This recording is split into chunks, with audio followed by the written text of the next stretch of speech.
Okay. So we're recording? Yeah. Very good. Well, good morning, everyone. Fellow councillors who are joining online, media and staff. This public workshop today for the next 2.5 hours or so. The first item on the agenda is an update from Lakeview. So looking forward to hearing your verbal update. No problem. Thank you, and yeah, good morning to everyone. So I just thought, helping us to take questions. I'm not sure how we do that online, but nonetheless, I've got Daniel Dwyer from CMP joining me, so I'm more than happy to defer to him for anything specific should we need to. So just in terms of status and milestones, we're on program. Sort of just met sort of our first through separable portion of the contract. We got consent yesterday through ORC to effectively all pre-commencement requirements have now been signed off, and obviously allowing earthworks can continue. I think Daniel's got a meeting with ORC and QLDC as the next step, just to set the final sort of administrative sort of piece to then effectively proceed with SP2 and SP3 with the contract with CMP,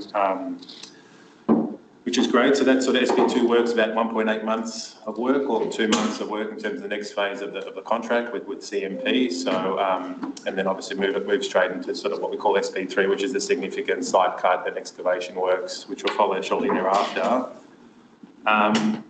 Just in terms of updated stage 1 timings, like I said, we're very much on program. We are exploring ways to accelerate the program through various means. I think some of the things for discussion, potentially with the consenting team or parks team is obviously the consenting pathways in relation to the anchors. Obviously, when you need use of reserve land, there's sort of, I guess, the general pathway, but there's a way in which you want to sort of table an opportunity to sort of expedite that. Is obviously the meetings sort of intermittent. It's every six weeks with parks, and obviously that process has looked like to be 4 months to just get the necessary anchors approved and retaining wall. So we're sort of working. Sorry, got one question already online. Thanks, and hi Dane. Just some of the detail that you're talking about, SP1, SP2 anchors, they're not necessarily things that we're across the detail of. So maybe just a little bit more detail would be helpful, I think, for me personally, but maybe also for any of the public watching. No problem. Thank you. And you saved me asking exactly the same question. Thank you. Yeah. Do you want me to clarify that now? Yeah. Okay, cool. Daniel from CMP. Yeah. So SP1, that's separate portion 1. So separate portion of our contract is to establish site, set up our security measures and our accommodation, amenities and the like.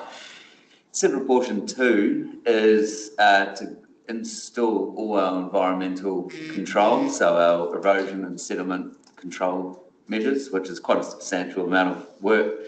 It involves clean water and dirty water bunding that we've got to install right around the perimeter of the site, and catchment detention tanks and the like prior to disbursement.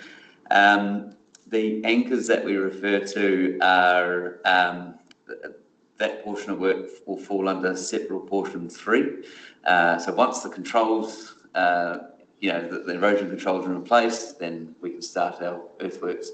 The anchors are rock anchors, are long threaded rod bars that get drilled into the rock face to stabilise and secure the rock face prior to us excavating down. So when we refer to an easement required into the reserve land, that's because the face of the rock may be sitting, say, 2-3 metres off the boundary, yet our anchors are about 10 metres long. So we'll need an easement into the Ben Lomond Reserve of, say, 6 to 8 metres to allow for those rock anchors.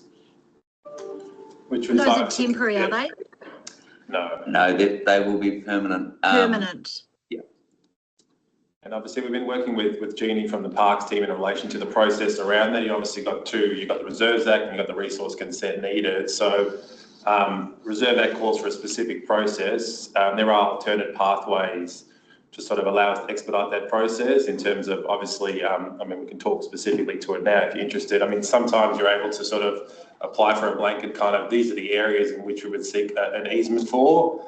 But up until the as-built, the actual work's done, you can then amend it to reflect the actual conditions. So instead of waiting 4 months and obviously going through that process, we'd be sort of suggesting to the parks team in the coming weeks to say, can we provide a blanket area in which we feel like the easements would be located eventually, but then ultimately when they're effectively built, then obviously the as-built conditions will reflect the actual environment. Haven't had that conversation with it yet, or maybe Daniel certainly has, but it certainly is precedent in Queenstown to do that, and certainly we'll be tabling that with Jeannie and Parks team in the coming days, and certainly the coming weeks anyway. Okay, thanks. I think Councillor Mitchell has a question. Thanks for that. Could you please try and not use the word obviously in what you're saying? Most of this is not obvious at all. There's processes that need to be gone through. We get that, and maybe it's just some people use that as a little safety net when they're talking, but it's really getting in the way of me understanding what you're saying here, because there are things that are happening that are either important, and most of this is important. When you use the term obviously, it would infer or imply that we should already know this. Okay, John. Yeah. I think you've made your point. Thanks, John. And I'll move on. I think Councillor Gladdy had a question. Thanks, John. Thanks. Thanks, John. Thanks, Dane. Just in the interest of time, I'm just wondering why we've still got resource consents required, because we went through the resource consent process and I thought you needed to have all of those in place. Can you just explain why, and if there's any other resource consents that are required or any other permissions? Yeah, cool. So it's not we won't be after a resource consent. You're absolutely right. Resource consents have been issued. What we will be applying for is an easement. Just trying to think of another way to put that. It's basically a right to occupy a portion of land, and in this case, it will be probably around about 20 metres deep from the surface of Ben Lomond for some anchors. That's fine, thanks. Sorry, you mentioned resource consent before, so I assumed you were still seeking a resource consent, but if that's not the case, that's fine. Thank you. Oh, okay, I can clarify that. So under the resource consent, there may be about 36 or so 36 conditions, like pre-commencement conditions to be satisfied. So you may have a resource consent being issued, but then I have to then work through and satisfy all the conditions. Now, I've worked through QLDC, Sam Deripa, and the ORC as well to have all those satisfied. As of yesterday, we had confirmation that all pre-commencement conditions have now been met, and we are now free to commence work. Perfect. Thank you. That's good to know. Dean. Sure. Yeah. So in terms of update timing, so we've spoken about that. Yeah, I suppose the next major milestone for us is building consent 1, which is the piling the piling foundations, which we're obviously still looking at bringing forward to probably July at this stage. It's got according to the program, but that's certainly accelerated from the program in which we've shared, and it's sort of fully focused on our design teams now and sort of meeting those milestones. So we are fully committed across all disciplines, with all of our consultant teams now very much engaged. Peer reviews, obviously, just interesting. Obviously, we're just something just to table. Obviously, we and was a bit surprised. We got a traffic management approved and obviously road closure permit approved to have that revoked. So I think it's just important for us to be able to rely on, if approvals are in place, at least giving heads up that the situation is not accepting to those. And obviously just something we'd like to sort of just table today is that, we need to be relying on permits that accelerate and reliant on the sequence of works. And obviously having that was a bit of a surprise to us, and certainly a surprise to to our construction team, we have other ways to, and we are resolving it. I think we've sort of come up with alternate measures in which to deal with that. But, you know, the road closure was very important to program and very important to, you know, I guess the most desirable sort of construction environment. So it's certainly something we'd like to consider and continue to talk to whomever at council is dealing with that. I think, I mean, just to respond to that, I would say that's probably not something that councillors have been aware of around the table. Yep. So I imagine there will be some operational background to that, but I think it's probably appropriate that staff do provide councillors at some point a briefing as to the why. Yeah. Because it's obviously quite an impactful thing. And that's Yeah, from a business perspective. So I hear you. Yep, we don't have that information before us, but I think we could ask for some briefing on that. So whoever's dealing with it. It doesn't need to be right now, but I think just by way of follow-up. Which road is it? Just the road through Latterby? Yeah, Isle Street. So it's not really affecting any businesses at the moment, right? Because there's nothing out there. I actually remember at the opening overhearing someone saying that the trucks would need to come around the back way to not damage, like the whole point of that is to not damage what's there, or? Yeah, well, I suppose it's during our earthworks phase, we really wanted that road to be closed because it, as you appreciated, went up there to have a look, it's occupied predominantly by freedom campers at the moment. A lot of camper vans, people living out of their vans, and so just with our logistics, we would prefer if we didn't have people with their car doors open, drying their towels and meandering around the road while we're trying to bring in the volume of trucks that we wanted to. And yes, we wanted to, for the sake of the precinct and our logistics route that we had planned, we wanted to two-way the Isle Street. Now that can only be done if Isle Street is closed. And so, yeah, we went through the right process. We had it approved, and then after a couple of days, it was revoked without a reason. So yeah, we do have an alternate scheme in there. It's safe. However, I stress it's not ideal. Okay, I think that's heard. Yeah. But is it mainly just the new road through the new development? It's just the new road through Isle Street. Which only really at the moment is one way, it only goes to the site. Yeah, That's absolutely correct. Okay, thanks. Just in terms of sales process, so still continuing to sell reasonably well. We're looking at an experience centre downtown that we're working through at the moment. So sort of share details on that in the coming weeks. I don't think we anticipate a sort of a large sort of next phase of sales campaign until sort of the second half of the year to coincide with, I guess, the display centre, we're calling it display experience being established.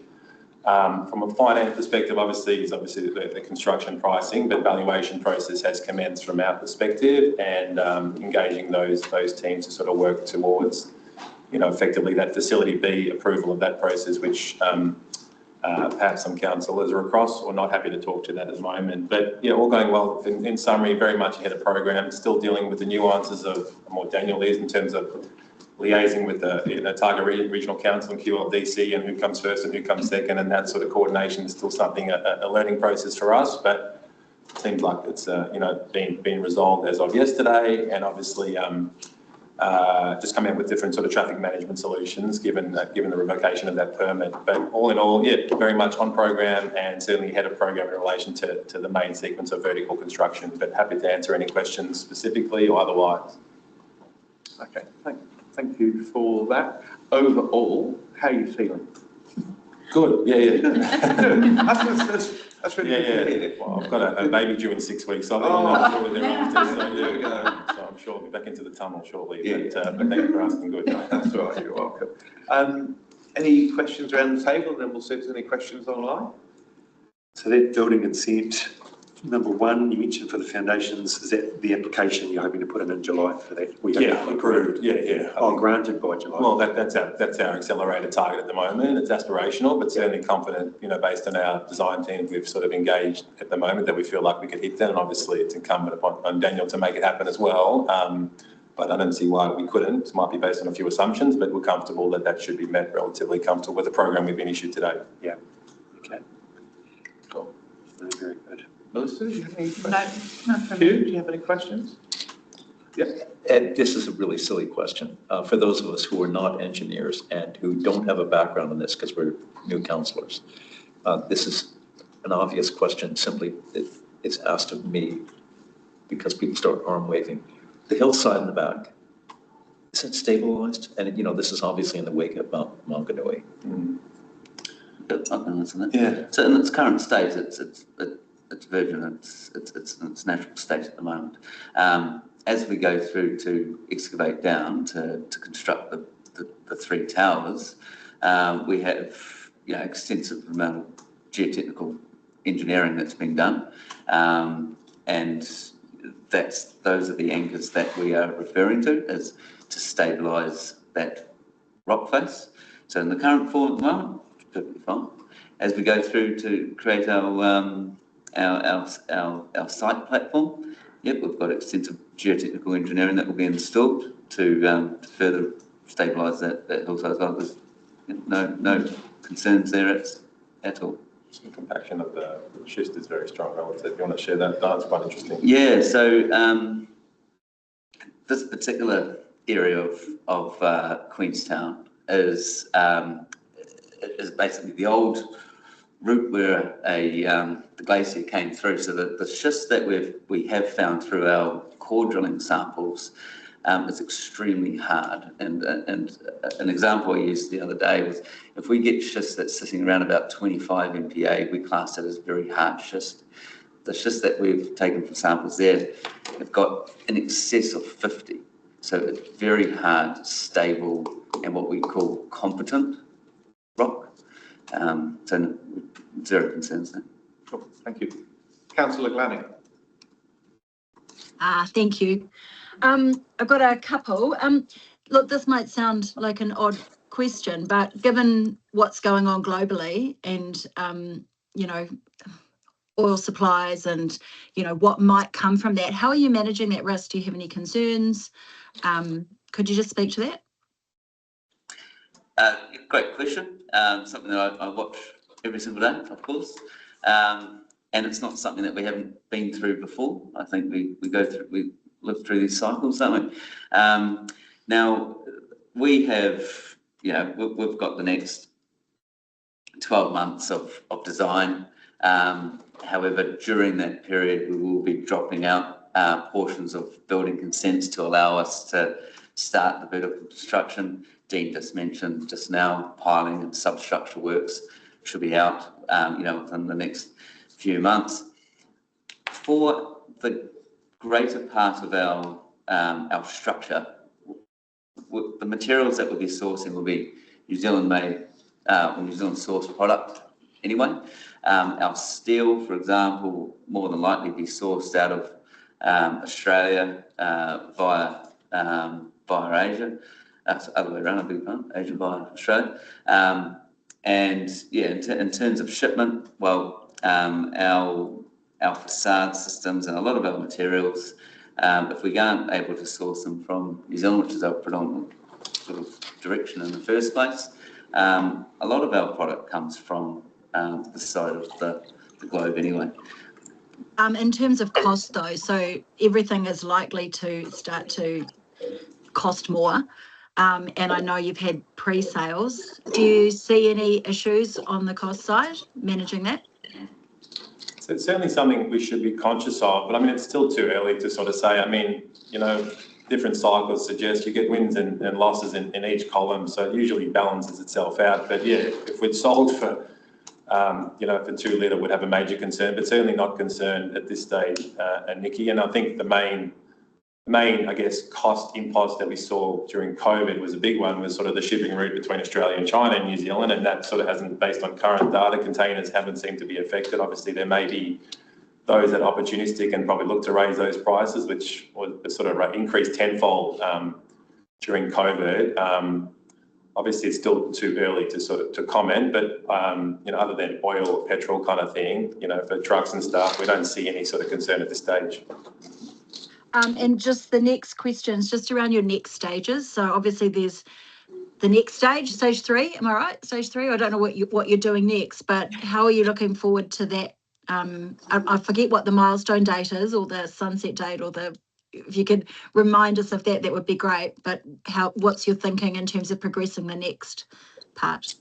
Yeah, well, there's two parts to that. I mean, the next stage for us is effectively within the current stage, it's buildings D and E. So we don't look to bring that to market probably until next year, I think realistically, which is D and E sit on lot 7, which is the adjoining lot.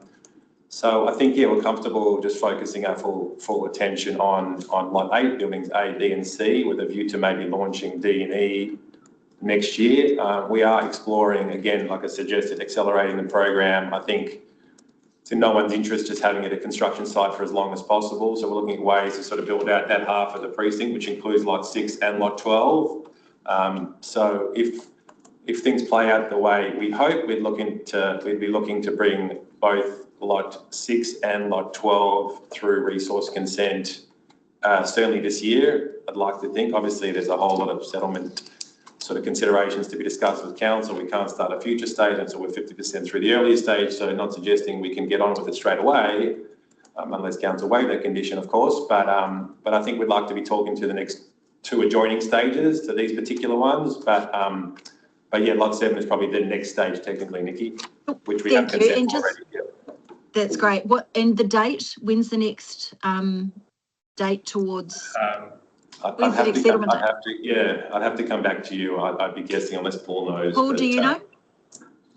Yeah, we'll be reporting that up to the risk and assurance meeting coming up, so I can confirm those then. But the next sunset date is stage 3, which is sort of 6 years away. End of stage 3. Yeah. Okay.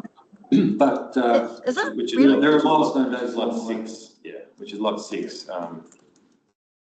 Lot 12 is technically the last stage of the project, but we think with the benefit of hindsight, it would make sense that sort of coming forward and sort of if we deal with the precinct in halves as opposed to that original figure 8, which we thought was a smart idea in 2019. It certainly isn't in 2026. Okay. I guess there's a lot going on. Just I'll end it with a comment. It would be really useful if you could bring something comprehensive to us about what you're thinking in terms of staging, any changes that might be required to the master plan. I'd like us to be able to anticipate what's coming rather than have it sort of land on us at the last minute. Sure. Thank you. And I think, sort of what we're hearing is that you're already thinking about the processes to go through, that you went through prior to the settlement on the first lot. And it's great to hear that you're thinking about what actually might make better sense and how that might be sequenced. So yeah, I appreciate what councillor's just said. Yeah, really good to understand that and some of the whys behind that. And I'm sure staff can bring that back to us or at the next update. But yeah, I think it would only be just be lot 12 in terms of bringing that. We think again having that half, dealing with it in halves makes the most sense from a construction perspective, from a long-term viable perspective, from having residents living in the precinct. How is that going to be managed if we're dealing with that and 12 is last? So all those kind of concerns bringing forward, like if purchasers, hopefully move in 2028, what's their, pedestrian connection to downtown? Are they having to walk through a construction site? Are they going to continue? So all those things, something to start considering now. And so Nikki, probably at this stage, subject to things changing, be lot 12, we'd be looking at sort of maybe making that, if not stage 3, potentially stage 4, as opposed to stage 7 or 8, 7. But we'll definitely present it holistically and the justification around that, just to make sure you're comfortable with that rationale. I'm not suggesting it's right, but we think it's the best approach at this stage, but happy to be proven wrong. And just to be clear, that would be a variation to the master plan, which would go through. There's a process that's set out in the DA for Dean and his team to provide that, and then we would go through internally and then present that to the CE, and then we would work out where that would go in terms of a recommendation to council. So that would come to council? Absolutely. Yes. It wouldn't be delegated authority? If it's a variation through the master plan, that would be more than likely it would come to council. Okay. we might need something more than likely, but anyway, we flagged it up first. We'll save our conversation. Councillor Mitchell's got a question. Thanks, John. Hey, thanks for the update, guys. Sorry about me being a bit picky earlier. It is a hang-up I have. When we were at the site, when the Golden Spades were out, there was some discussion about a cement batching plant potentially being on site or some other arrangements. Has that progressed any further? How's that going? Yeah. Okay, so there's a couple of things there. Something that I'm just having conversations in the background with the likes of our friends at Firth Industries is utilising our laydown area on the adjacent lot that's available to that development to install a temporary batching plant. It's very common on large projects. I've installed them all around the country on large developments that I've been working on. It basically takes the concrete trucks off the road. It provides us security as to frequency of concrete and supply.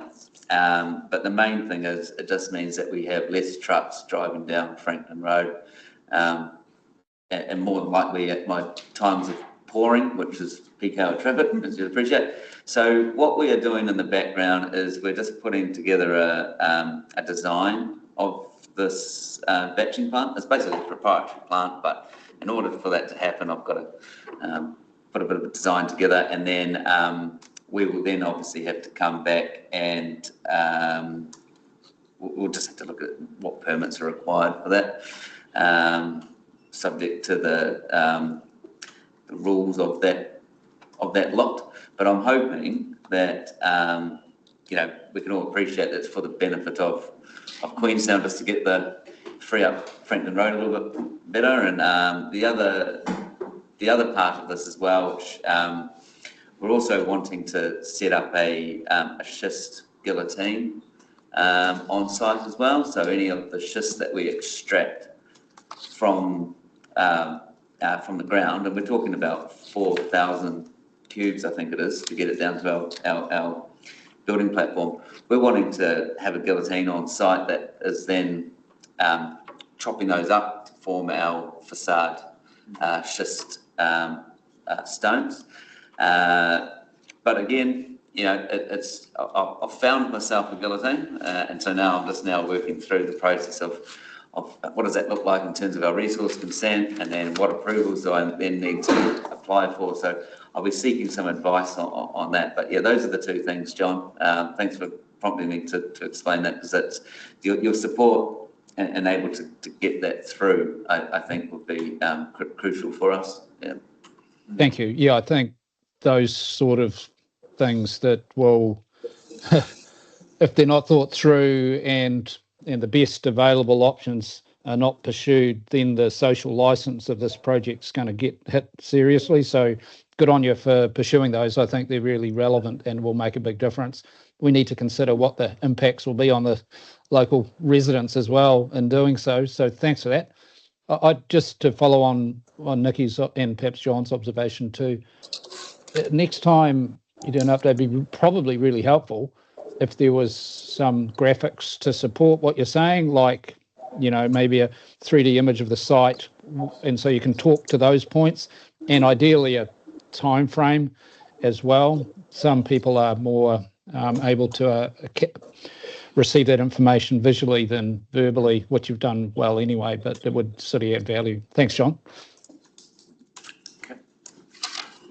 John, we're actually building a digital twin of the entire precinct, so it'd actually be a really good document to sort of share with you guys. It's still probably a number of months away, but I think in terms of visuals, I think it's as good as you get and as good as you can see. So yeah, I'm happy to bring that model up if it's ready next council meeting and share that with everyone and work through the model, and you get a full holistic view of the entire precinct, not just the first stage. So that's currently in the works as well. Good. Great. Looking forward to that. Thank you. Thank you. There we go.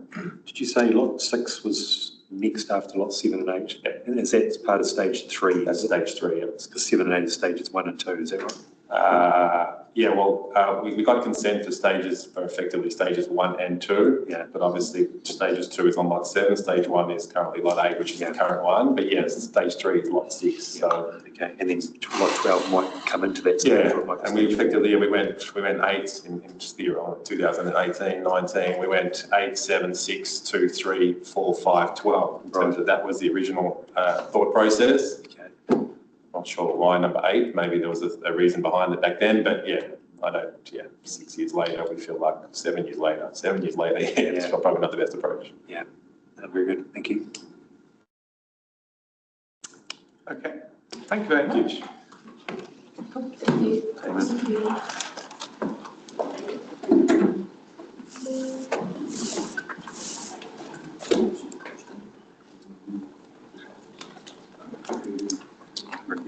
So next up, and I'm not sure whether we need to wait. 10 minutes ahead of time, so if they're not here, I'll message them. Okay, so we'll just have a couple of minutes break. You want to pause the recording, and then we'll just have a break until Good luck at 6 later. Till staff. So we'll just restart, unmute. We're all sorted. Okay, so we'll carry on with the second item on the agenda, which is the quarterly report. And just welcome to Councillor Wong, who's joined us online as well.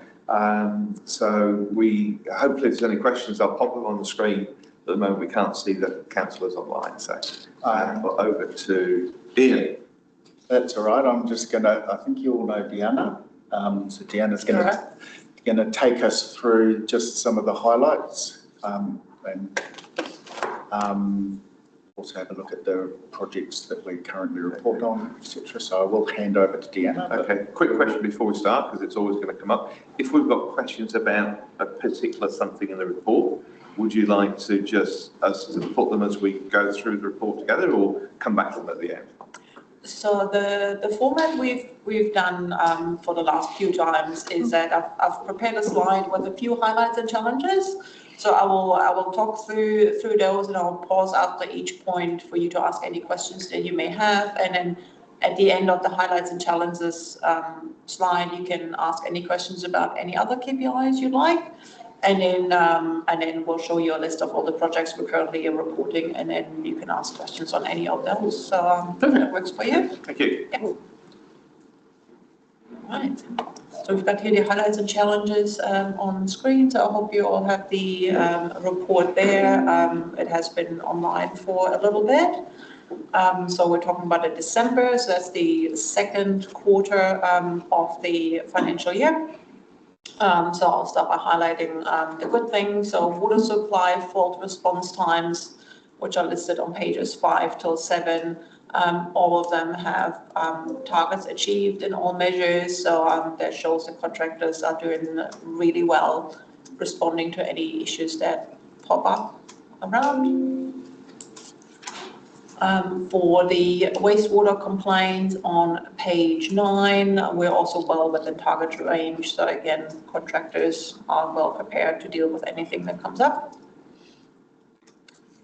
For the rolling RFS, so that's how well they're responding to any requests coming up from the community. There has been previously issues with performance, but that's been going really good recently.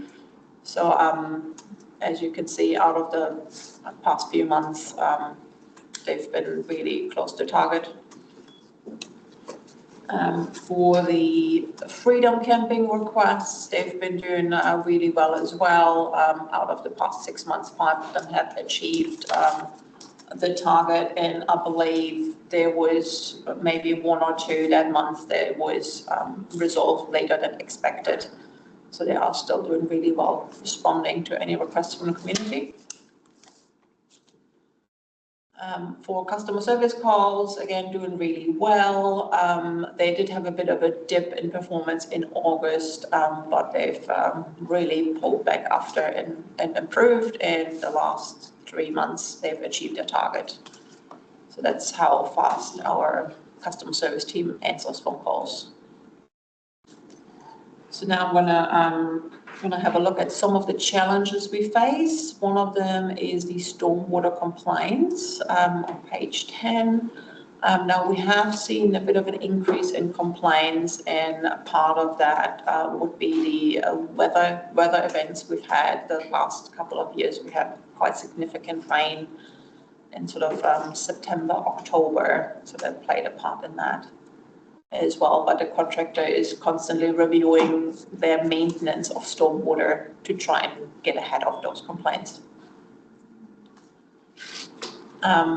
For the parks requests, we have seen a performance drop. Now they have, I believe, changed to some different contractors at the beginning of the financial year, and they have noted some issues of integrating technology, which they are working through and see if they can get that resolved.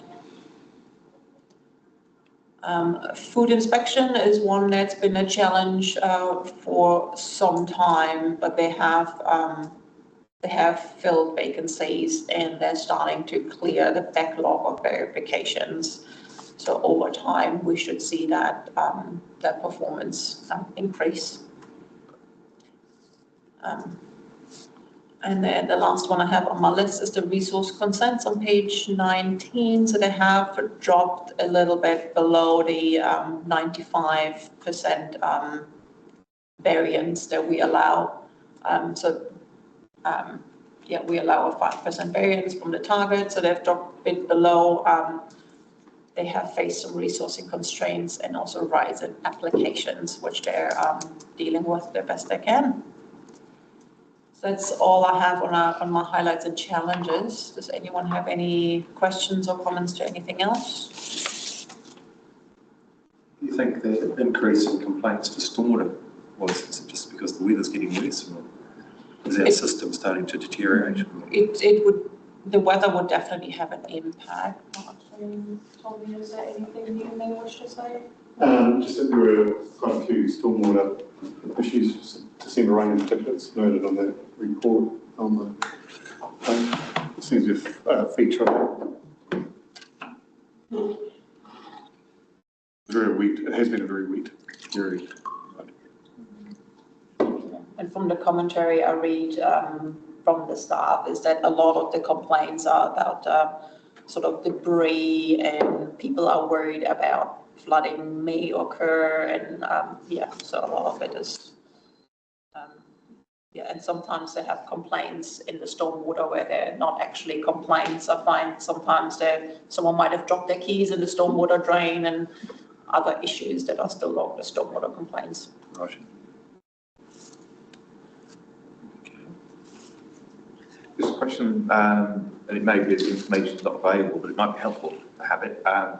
So where the building consent times, we get a figure, or the resource consent times against target where we're under both of those. It would be useful to understand the ones that aren't meeting timescales. By how much are they not meeting the timescales? Is it just a couple of days beyond the 20, or is it like 100 days? I'm not sure if that information is readily available, but it almost, it's like, what is the exception reporting against the target? So we can see if there's current themes or what the causes are. And I know one of the, I think it was, so that would be something that maybe. So I understand what you're after in terms of exceptions. We'll have a look into that in terms of what we can provide if you wish. More quarterly report in terms of the average time over the 20 days. Maybe that's might give you an indication. I think average times is probably not really, because we're looking at the average figures anyway. So I guess what's the quantum of not meeting our target, as in, sort of. Yes, so sorry, what I was proposing was if they go over the 20 days, if we have 10 consents over 20 days, then how long on average are they over the 20 days? Would that help you? Or if most of them are, well, not to say an average, but what would be the maximum that we might see? Okay. And there'll always be commentary around those, I understand that. Yeah, and there are instances commonly where resource consents take longer than the statutory timeframe because we're trying to get a better outcome. So you might have one that's well over timeframe, but that's what we're working towards a solution. But I can It would help, it'd be provide that. definitely helpful to understand that. But certainly all of that information is tracked. Yeah.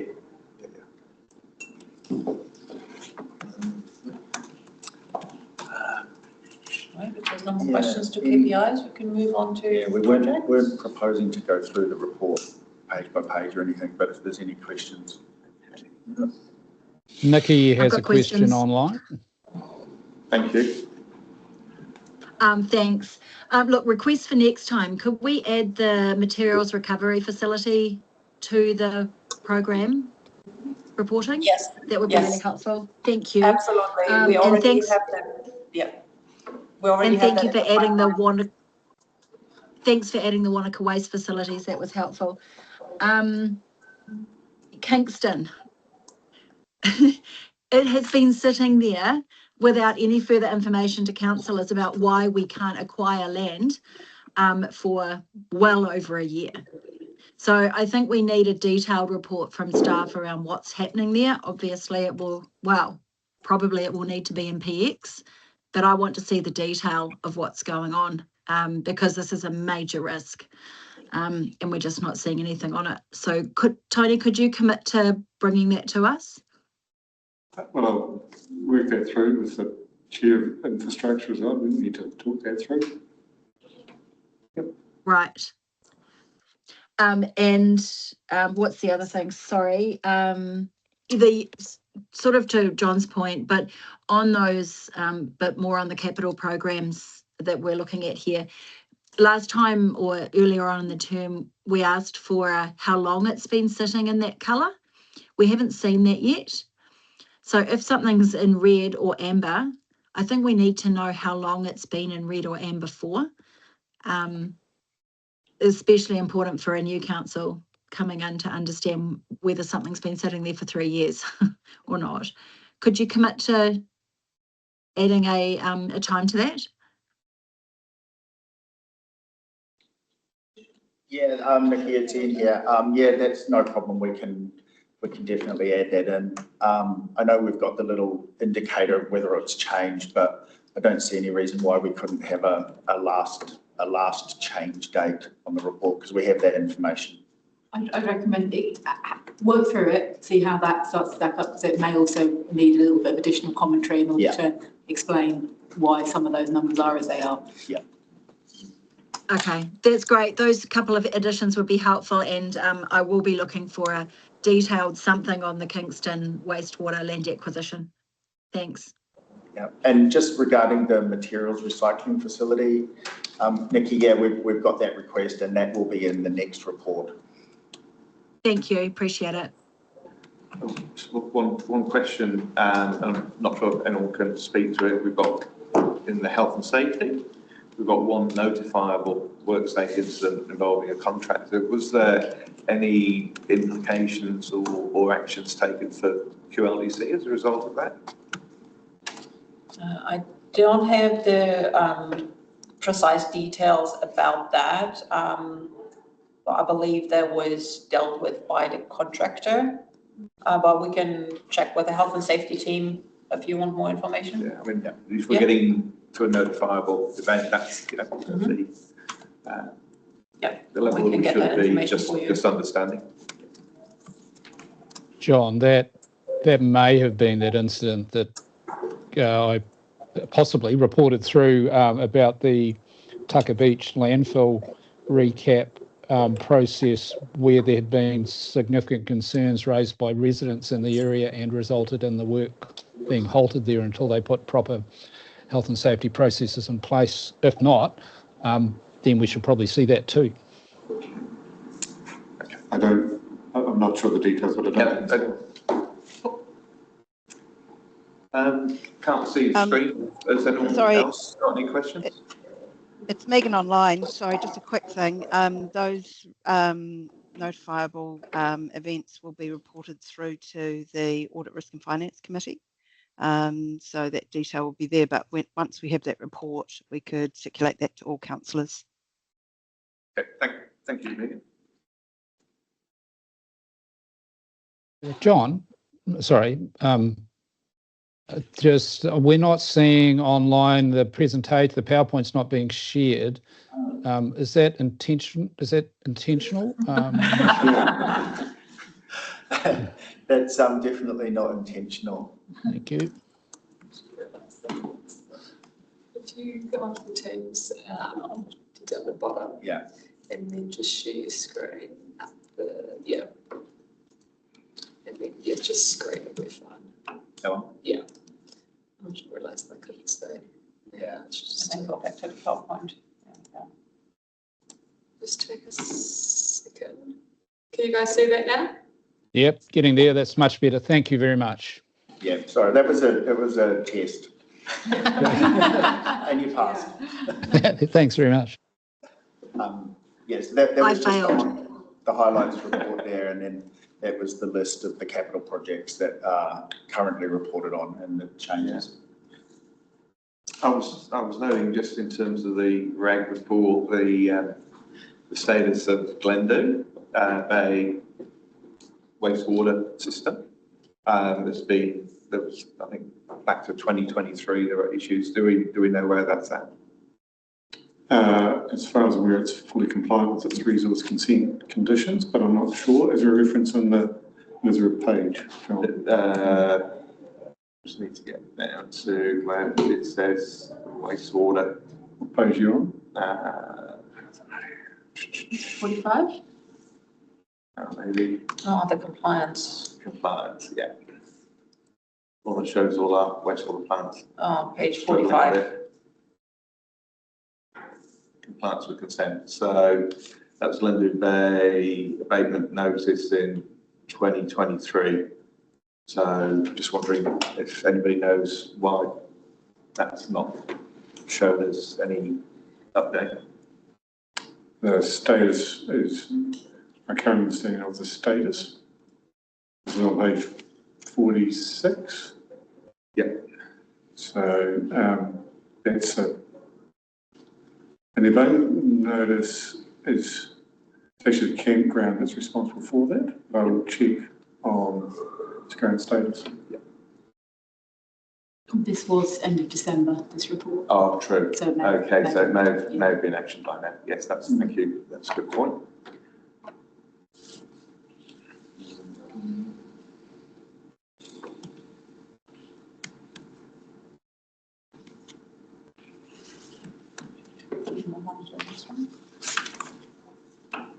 Is there anybody else, any questions, observations or clarifications?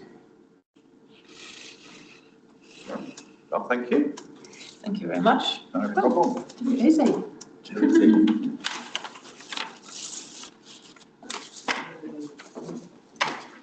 So we are ahead of time, but we planned for a 10-minute break between this item and the next. So The team's here to present if you want to just carry on with that. I'm happy to carry on through. Oh, I yeah, think it carry makes efficient use of people's time. Everybody's here. yes, yeah, they were popping. Yes, I can. Actually, there might be a way that we can share this differently. You guys have got a presentation to share, don't you? Yeah, it's already loaded up. Or? Yeah, so I think we can share it different ways so we can see. If you just go onto the folder, the document highlighted.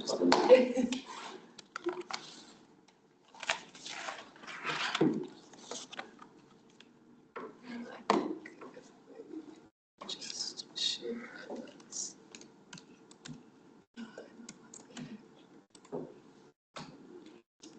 There's a way you can do it, but maybe I can't figure that out, so I'll just keep an eye on messages that come through.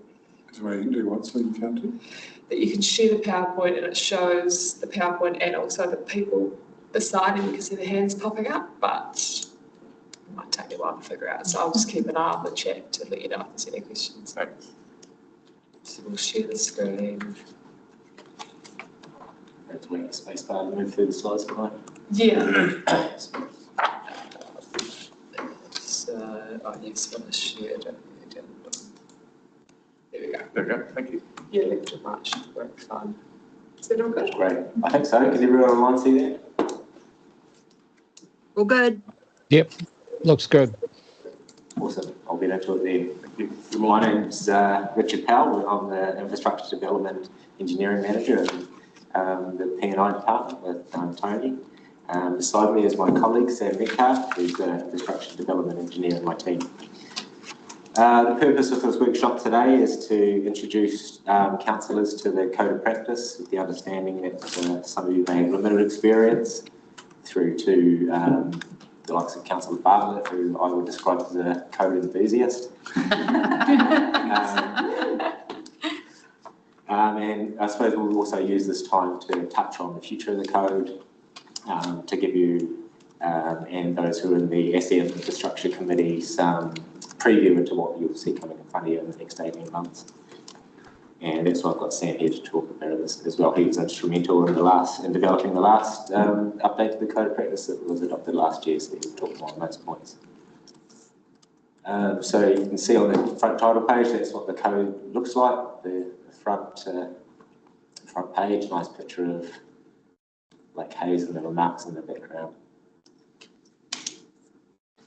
So just starting from the bottom up, the code is a modified version of a New Zealand Standard 4404, which 2010. There's been several updates over the years, in 15, 18, 20, and more recently in 25. Generally, the updates to the standard code is to get a better fit with our local conditions, feedback from developers and the construction industry and maintenance contractors, and how they can comply or otherwise with the code.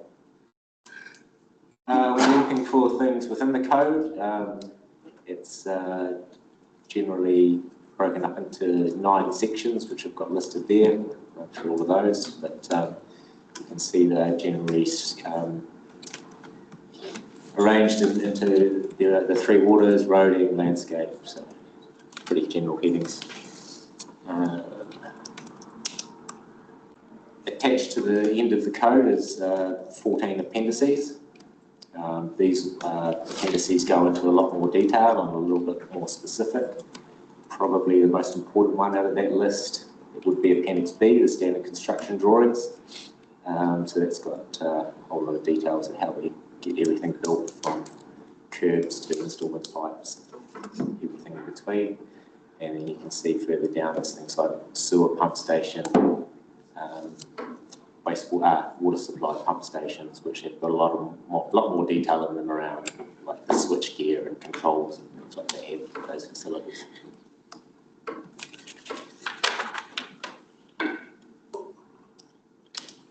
So we define the code. Do what I always do. I just whack in QLDC Code of Practice into Google, and it comes up with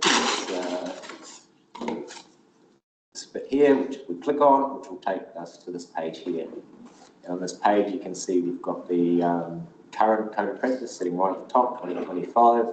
Underneath that, we've also got an amendments register, which highlights all the changes that we made from the previous code to assist with the everyone coming up to speed on that. And then we've got 15 through to 20 also there, because these are still relevant to some of the resource consents that were granted at those times. They need to comply with an older version of the code. Further down on this list, we've got this is where you find the appendices, and then we've also got a few other helpful bits and pieces there that normally relate to land development for ease of the user.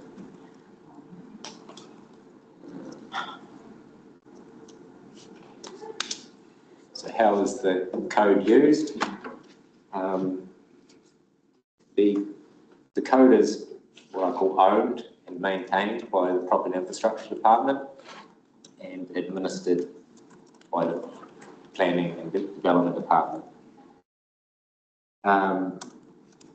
So with P&I being the owners of the code, it's provided to P&D for them to use as a standard that they can issue resource consents and accept detailed designs provided they comply with the code. And the pretty typical condition we normally see number 1 on resource consents is that one there, which requires the the code to be complied with throughout the consenting process.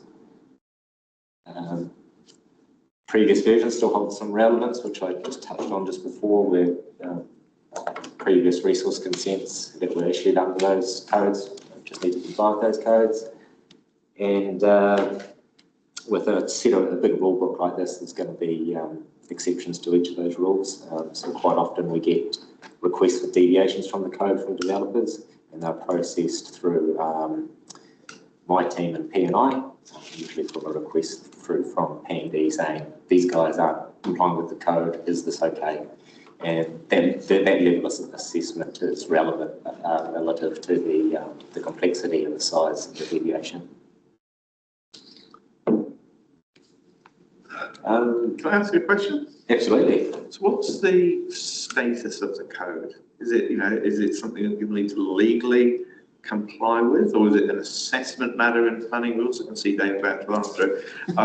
And is the code something that we're required to consult on in full significant engagement sort of policy in terms of putting it together? Dave? Yes, so the status of the code is enshrined through conditions of consent. So if you want to undertake development in Queenstown, the requirement of the QLEC for vested assets is that you must meet the code of practice, and the condition is added. Therefore, you have to meet the condition of consent legally to be able to carry on with your development. So that's how it's statutorily linked to a process.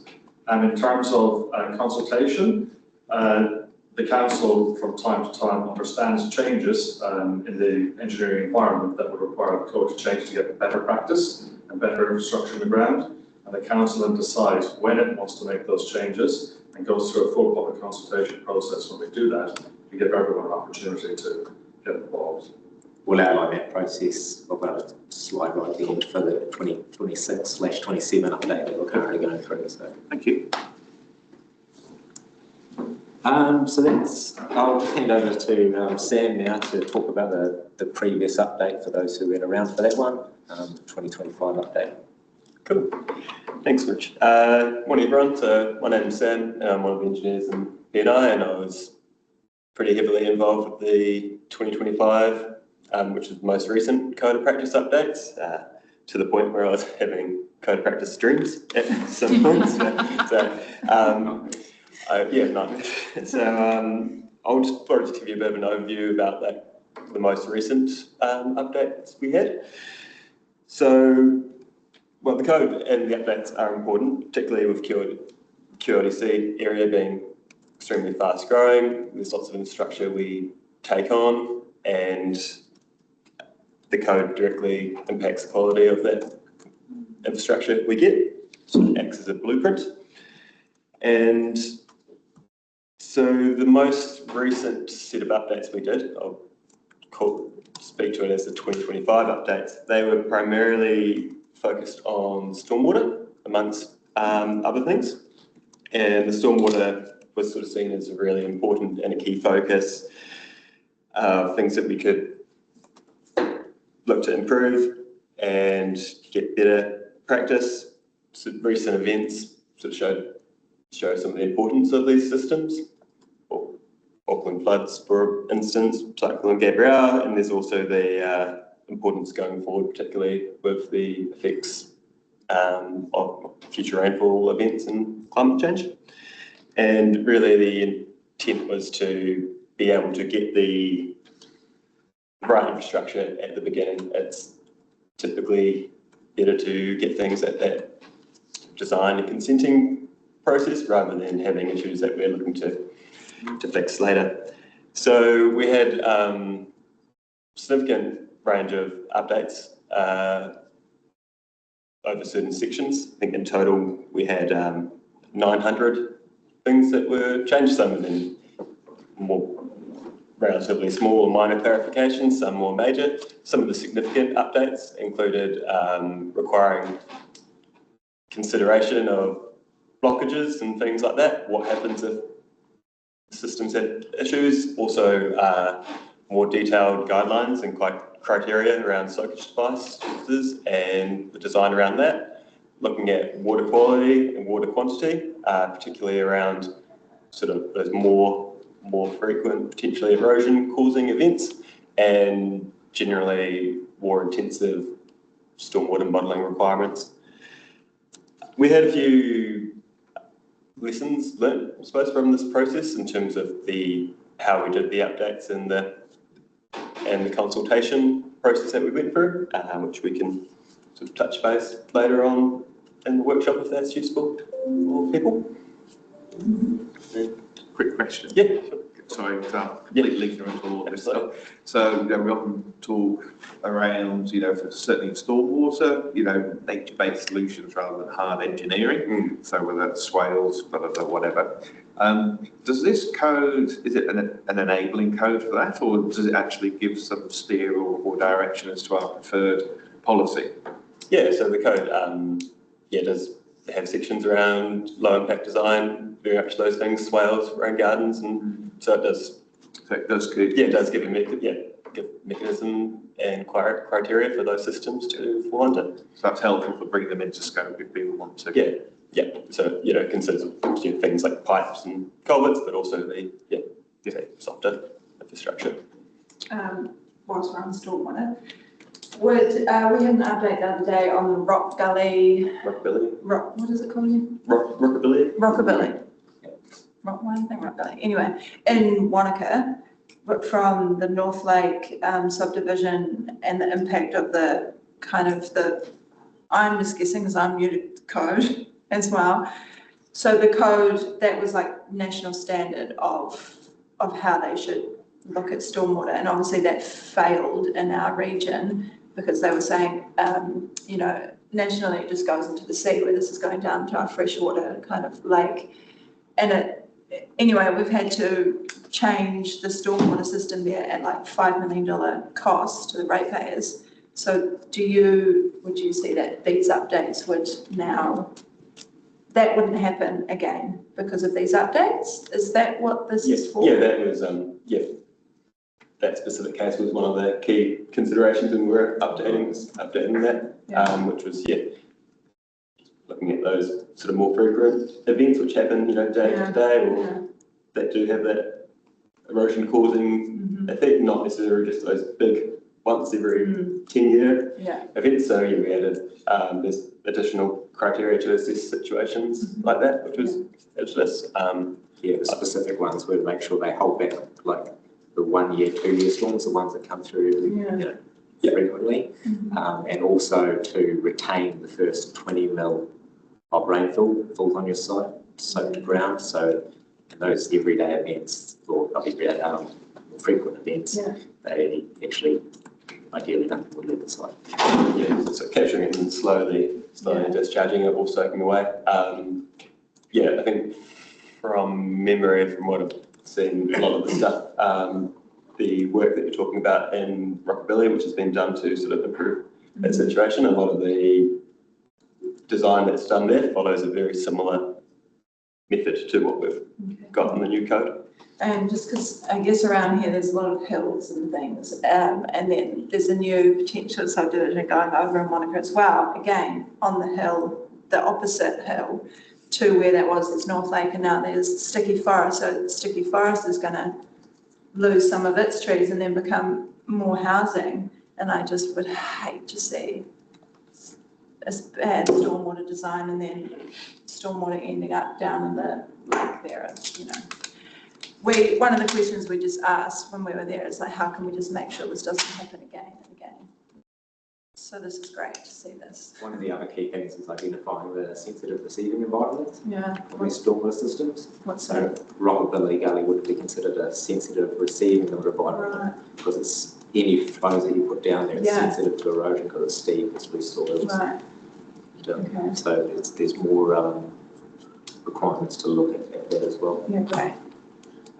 Also, probably another note with this stormwater, when we were doing this update, we were in the midst of going to a Three Waters entity. So there was national standards, NEDS, National Engineering Design Standards, that were developed by Harrison and Grierson, and they got to about 99% of the complete before the pool and got pulled.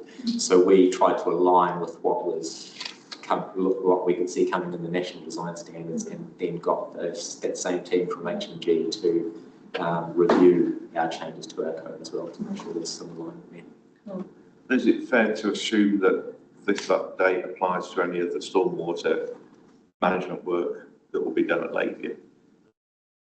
Yes, if any consents from the 17th of April last year. Yeah, those levels. Yes, so to clarify, if the consent is before that date, these new updates won't apply. It will be when the code that was in place and the consents are granted. There's been a number of updates to the code over time since North Lake.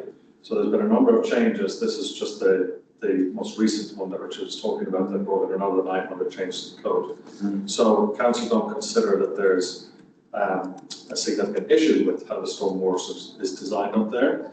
All these changes are for all developments as we progress in the future. Things will continue to change. So there wouldn't be any significant gap, I guess, between outcomes under this code and what may have already been consented? Yes, because if we recognise those issues with the code, we would have altered the conditions to go beyond the code. But in the instances that have been many changes from over the past number of years. Thank you.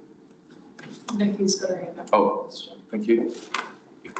Councillor Glenning. Thanks, guys. Thank you. Just a question, and I think this has been raised in the past, but just in terms of keeping a sort of a schedule of departures from the code.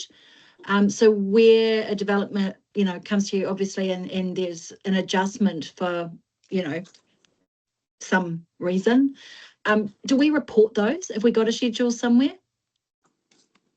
So through the consenting process and the engineering acceptance process, no, we don't record or report those issues to council. They're really operational issues relating to several deviations. There might be small deviations multiple times per week relating to different engineering solutions that work. So no, we don't report those to council.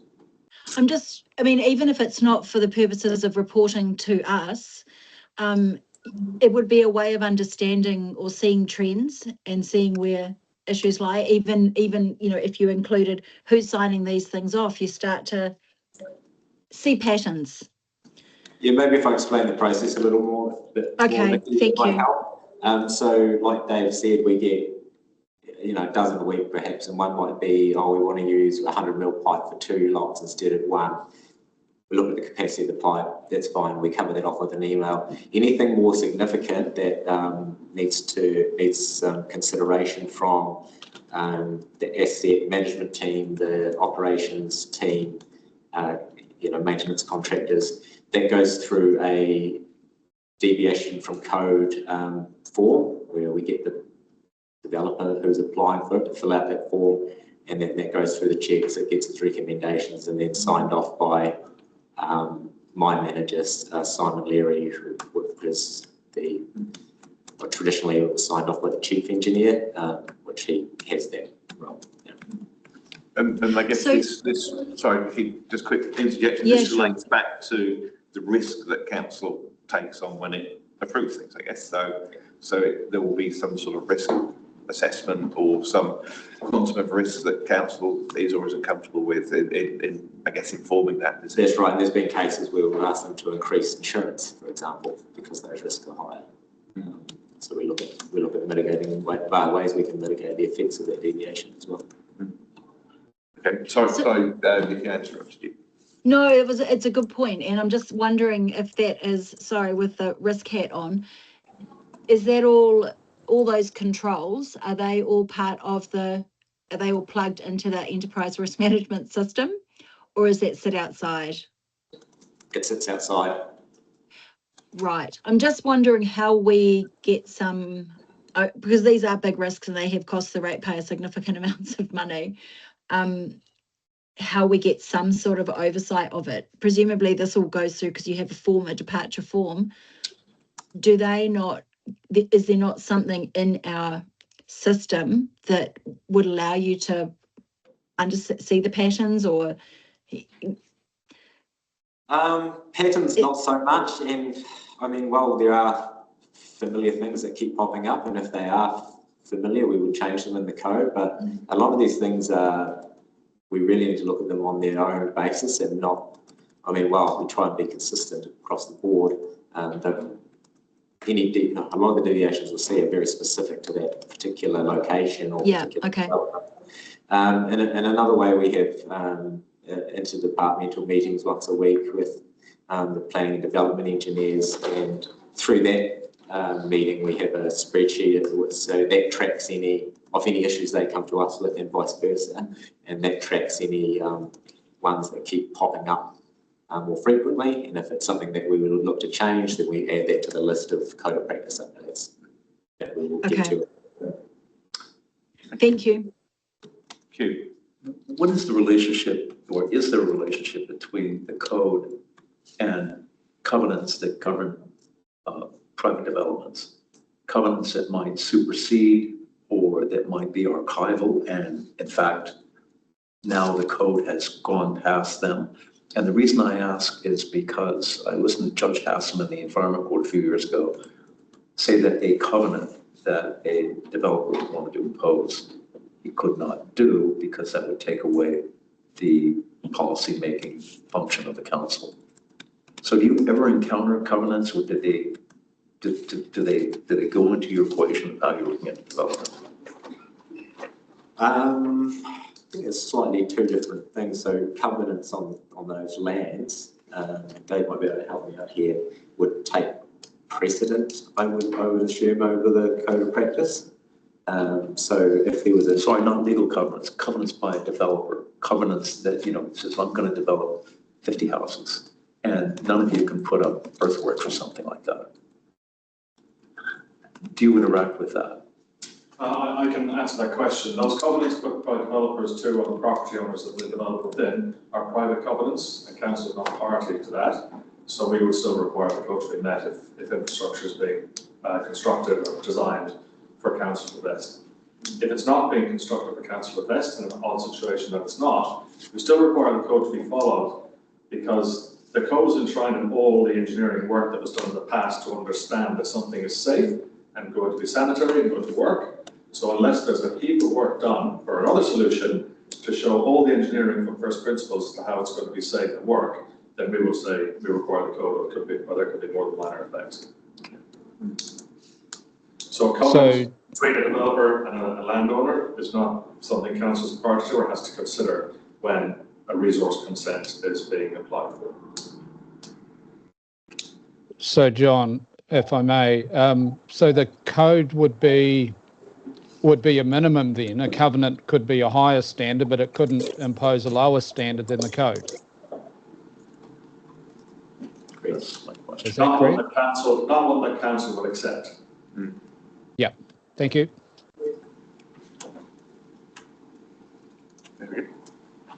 Okay.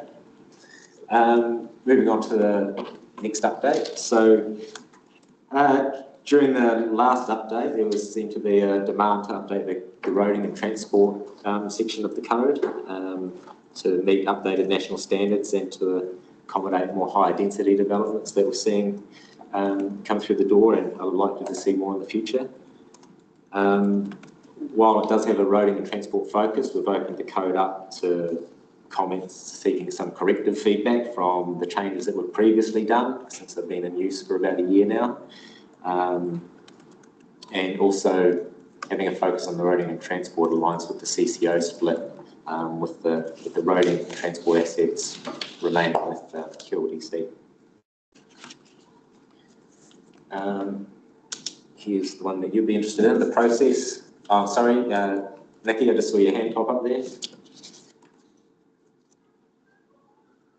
Yep, Nikki.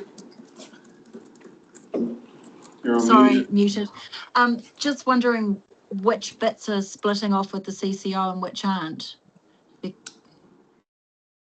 Good question. So 3 waters, from what I understand, will be going to the CCO. So unless we're told otherwise, I imagine the code will go with the CCO, at least until some other standard is produced. But there will still be council staff within the QLDC side that will be dealing with roading infrastructure and the building of those roads. that will still need the standard. Would the code though still sit here and the CCO, whatever work they instruct to have done, would have to comply with it?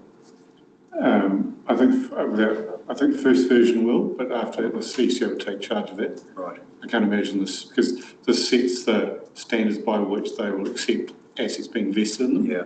So I think that's going to be a significant question for them, and I can't. Will the CCO be the consenting authority though? The consenting authority for what? For free water infrastructure? Where it needs consent, we would still be the consent authority. Right. So we'd be looking still at the code of practice, but it may not be our code of practice, it might be a CCO code.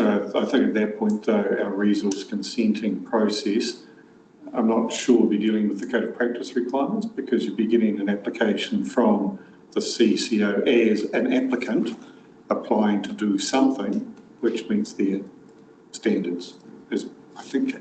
But these are some of the things that we still need to work through in terms of the distinction. But I mean, one of the reasons for the code is to set a standard by which assets are vested. So if those assets are being vested in the Three Waters entity, I'd imagine they will have control over how the code is applied.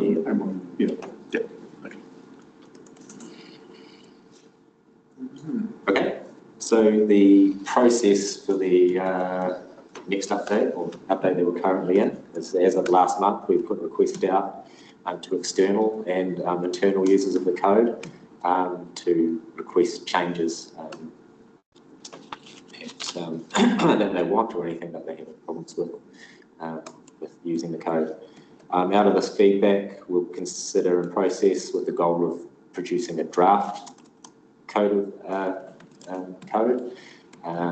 The draft code will then be sent out to those same external and internal people who submitted, and anyone else who wants to submit on it. Those submissions will be considered and changes made if necessary. Through that process, there'll be touch points with the Asset and Infrastructure Committee, culminating in the final meeting with them where we would get endorsement, and then following that, we'll take it to full council for adoption. And that's the same process that we took in the last update. But also happy to take any advice on that if you would like any additional insight into it, or touch points or input. There wasn't a need for a hearing as such, was there? It just came to the Infrastructure Committee, like you say, for endorsement. Yeah, we did have some public forum presentations at that meeting, didn't we? Yeah, or was that at the full council? No, that was at the Infrastructure Committee meeting, I think. Yeah. Because that's where we made a little tweak. Oh, yeah. Yeah, it was. Yeah. Oh, sorry, I think Vicky's going Vicky, you have a just a really quick one. Is there any way of dealing with construction waste to a degree through the code of practice, or do we have to do something like a bylaw or put new provisions into a district plan? Yeah, I think so. I feel it's out of scope with the code, which is more like this is how the final product should, what the final product should look like. Yeah, okay. Where that's more of a process similar to how earthworks and site management is done outside of the code. Just checking. Thanks, Richard. I've just got some questions about a couple of different topics. So talk about roads. So as we know or hear pain points of increasing density with no requirement for parking, but then the adequacy of the streets, all the verges, road reserves for parking, is that likely to be addressed or through this code? Is there any sort of better outcomes? Because we all see what's happening. I think there can be some better outcomes. So inside the code, there's table 3-3, which takes up several pages, and it pretty much outlines what profile, so width, where your footpath sits, everything from 0 to 20 dwellings, 6 dwellings, through to 200, 2,000 to 2,000, so the bigger roads. They seem to be set up currently for more of your greenfield type development, larger lot type development, where we're seeing more comprehensive, I suppose, developments that are high density with the roading is such an important component of that. Should they be, and I suppose the question we'll be asking ourselves is, should they be narrower to allow more land to be developed, or because it's such high density, should they be wider to allow more space? So that's that whole table 3-3 is something that we're going to be reviewing. So maybe, well, we've also had comments about we want to streamline a little bit, bring down the amount of profiles we have. Because if we look at the tension between, no requirement for parking to be on site, but needing somewhere for people to park. I mean, we know we've sort of pushed the parking to public spaces. So do we recognise that and accommodate it, or do we just hold the line? Well, that's where it gets tricky with the high density developments, because you have road frontages of each lot between 9 and 12 metres. And by the time you put a vehicle crossing in, tapers, you might be able to get one car park in before the next driveway. Yeah. So, was there a government directive though to remove the need to provide parking, as it had been in the past? That still stands, I believe. Yeah, because there was an interesting conversation on the radio the other day about this. They were talking to a developer, and he was saying, well, for their developments, I think he's in Auckland, they'll find the market. He's saying the market will demand what it demands, and people aren't buying the ones that don't have any parking because they need somewhere to park. So they are providing parking spaces. I guess that's come down to an individual developer deciding how they're going to develop their bit of land. I suppose it's that painful point where we're transitioning to higher use of public transport, but until then, we can have cars there. Yeah. But Otago apartments down the road, they were the same. They tried to sell apartments without car parks. And then, in a place like Easttown, the argument always comes back to you might use public transport for your everyday getting to work exact, but you still need a car to go and do stuff on the weekend or whatever it is. Is there any requirement to anticipate public transport routes and make provision for bus stops and things at the subdivision stage, even though that service may not be there? Yeah, so currently, we get provision for bus stops, so making sure there's width, even if they have to indent the property boundaries a little bit. We're looking to ratchet that up more with this transportation update. So if a service isn't provided, but then it comes along, you can easily put a bus stop and you know where they're going. Yeah. The people that own the properties behind it, they have no complaint covenants, and they know it can go there when they buy the lands. Yeah. So it just helps with that. Couple of specifics. Provision of fibre. Of what, sorry? Fibre. Oh, yeah. As in sort of chorus type unbundled open fibre. Because I've got a briefing from them saying one common complaint is that people move into a neighbourhood and they don't have access to that open fibre. Is that something that this code addresses? I don't think so. There's a utilities section in the code. It's a little bit separate process from council. I mean, obviously it's a separate entity installing it and things like that. Yeah. Yes, like the code will not consider telecommunications. It doesn't. Provision? No. Oh, it's not counted as a provided network. through the district plan, through rules. Okay. Okay. Perfect. Thank you. And I think Dave might be able to answer it, but because we've just had some recent correspondence about it, but the lighting and whether this code helps us with trying to maintain the dark sky that we've got. Yeah, absolutely. On the basis of our previous discussions about dark skies, the Southern Lighting Policy is enshrined in the code. The requirement for lighting reviews is all through the code, and then the policy sits outside that people refer to say, this is how we're meeting the policy, and then we get those peer reviews to ensure they are meeting our Southern Lights policy. Thank you. That's also tied to our approved materials list, which has certain luminaires that limit the spill and things like that, but that also sits outside the code. Thank you. Can I just chip in there on the lighting? Sure. I just having a look at the lighting appendix. Is it the appendix? I think so. It's very soft language around it. It supports, lighting to support dark sky, but it doesn't require it, does it? So if someone wants to do dark sky lighting, I think the code directs you to help them out and approve it, but it does, there's no requirements in there.